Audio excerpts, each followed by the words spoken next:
Assalamualaikum. My name is Noalia Anissa binti Zaidi. I'm from Fort Abu Bakar.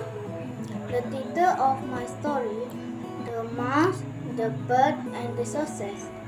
A bird, a mouse, and the sausage lived together.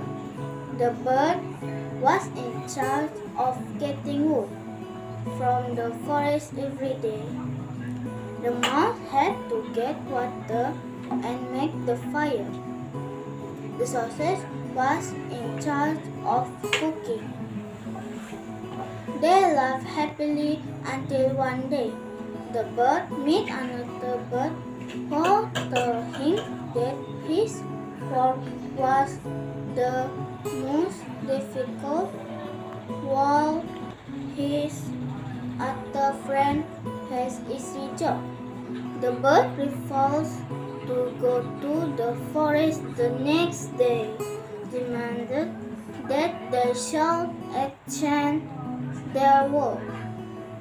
The mouse and the sausage were against this proposal, but were forced to agree to the bird's wish. Alas, everything went wrong.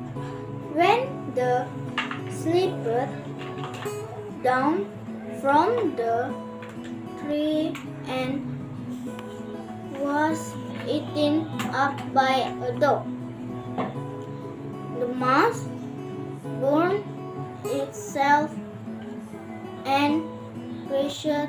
Finally, the bird too fell into the well and died. Thank you. Bye.